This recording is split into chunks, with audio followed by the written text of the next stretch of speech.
రాష్ట్ర వ్యవసాయ శాఖ మంత్రి కాకాని గోవర్ధన్ రెడ్డి సర్వేపల్లి నియోజకవర్గం నుండి మూడవసారి శాసనసభ్యులుగా గెలవాలని కోరుకుంటూ ఉప సర్పంచ్ వాకాటి శ్రీనివాసులరెడ్డి ఆధ్వర్యంలో పట్టణ వైసీపీ నాయకులు పొదలకూరు శివాలయం నుండి గొలగమూడి భగవాన్ వెంకయ్య స్వామి గుడికి కాలినడకన నడిచి వెళ్లారు.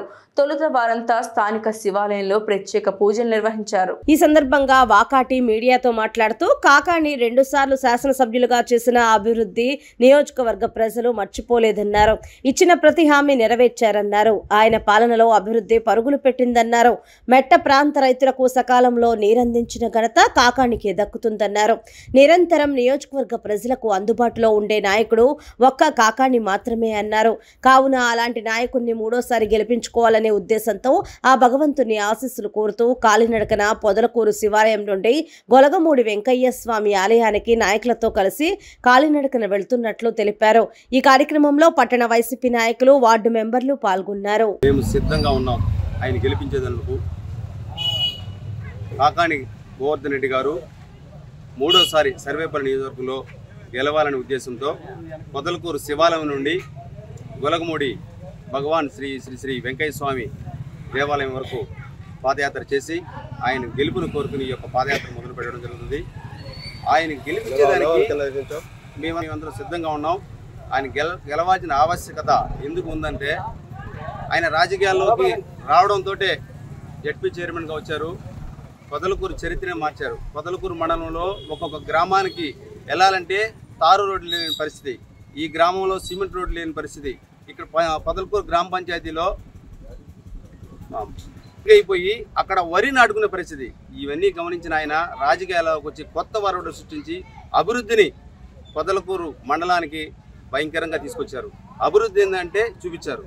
ఆ తర్వాత ఆయన ఎమ్మెల్యేగా అయిన తర్వాత గవర్నమెంట్ రాకపోయినా కూడా కార్యకర్తలను కాపాడుకుంటూ ఆయన ఏదైతే చేయాలనుకున్నాడో కొన్ని పనులు, మంచి పనులు ఈ యొక్క సర్వేపల్లి నియోజకవర్గం చేస్తూ గవర్నమెంట్ వ్యతిరేక గవర్నమెంట్ ఉన్నా కూడా నిధులు వాళ్ళు ఇవ్వకుండా ఆయన మండలం నుంచి జడ్పీ నుంచి కొన్ని నిధులు తీసుకొచ్చి గ్రామ పంచాయతీ తీసుకొచ్చి అభివృద్ధి చేశారు.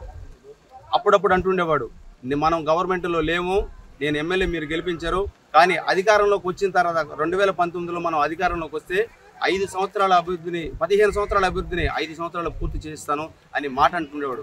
అందరూ ఏంటంటే ఊరినే అందరు నాయకులు మాదిరిగా గోవర్ధన్ రెడ్డి కూడా అని అనుకున్నారు. కానీ ఆయన అలాగా చెప్పినట్టు ఏదైతే చెప్పాడో 15 సంవత్సరాల అభివృద్ధి 5 సంవత్సరాలు చేస్తున్నాడో అంతకంటే మిన్నగా పొదలకూరులో ప్రతి వీధికి, పొదలకూరు మండలంలో ప్రతి వీధికి కూడా సిమెంట్ రోడ్ అయితేమి, సైడ్ రైన్లు అయితేమి, ఎప్పటి నుంచో ఆగిపోయిన పనులు 50 ఏళ్ళ నుంచి విద్యుత్ లైన్లు, 33 లైన్లు, అలాగే Podalakuru main road cement road నిర్మాణాలు అయితేమి, ఇప్పుడు మళ్ళీ చుట్టూరు మళ్ళీ తార్ రోడ్లు, అప్పుడు జడ్పీ చైర్మన్గా వేశారు, ఇప్పుడు మళ్ళీ ప్రతి గ్రామానికి కూడా తార్ రోడ్లు వేయడం. ఇటు చూసుకుంటూ పోతే ఆయన హయాంలో ఒక రైతు కూడా నీటికి సంబంధించి చెరువు కట్టెక్కిన పరిస్థితి లేదు, కాలువలు ఎక్కిన పరిస్థితి లేదు. ప్రతి గ్రామానికి ప్రతి ఎకరాకి కూడా నీరు అందించిన పరిస్థితి. అటువంటి ఆయన మూడోసారి గెలిస్తే పొదలకూరు మండలం, సర్వేపల్లి నియోజకవర్గం ఇంకా అభివృద్ధి చెందుతుంది. కాబట్టి ఆయన గెలవాల్సిన ఆవశ్యకత, ఇందుకోసమే మేమందరం పాదయాత్ర చేసి ఆయన గెలవాలని కోరుకుంటున్నాం. ఆయన గెలిస్తేనే మన సర్వేపల్లి ఇంకా అభివృద్ధిలో పోతుంది. ప్రజలకు ఏ అయితే అవసరం అవుతుందో అది ఖచ్చితంగా మాకంటే కూడా ఆయనకు బాగా ఎక్కువ తెలుసు. అది తెలుసు కాబట్టి ఆయన ఈ యొక్క పనులన్నీ కూడా అభివృద్ధి పనులు ముందు చేసుకుంటూ పోతుంటారు. అటువంటి నాయకుడు నాకు తెలిసి మన జిల్లాలో, రాష్ట్రంలో కూడా లేడు. మేము 1999 నుంచి రాజకీయాల్లో తిరుగుతున్నా 5 మంది ఎమ్మెల్యేల దగ్గర మేము చూసినా కూడా ఇటువంటి నాయకుడిని మేము ఎప్పుడు చూడలేదు, ఇలాగ పనిచేసే వాళ్ళని చూడలేదు. ఒక గ్రామానికి ఆ నాయకుడు చేయకపోయినా ఊరుకోడు.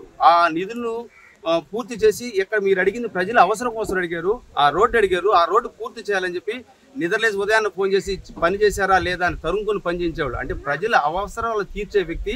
కావున ఆయన ప్రజలు ఈరోజు మళ్ళీ కానీ గెలిస్తే మూడోసారి మన ప్రాంతము, మన సర్వేపల్లి నియోజకవర్గం ఇంకా గెలుస్తుంది. కాబట్టి ఆయన అంటుండేవాడు, నేను మీ ఇంటి బిడ్డని, నేను ఎమ్మెల్యేని కాదు, మీ ఇంటి బిడ్డని, నేను గెలిస్తే ప్రతి ఇంటికి ఒక ఎమ్మెల్యే అన్నాడు.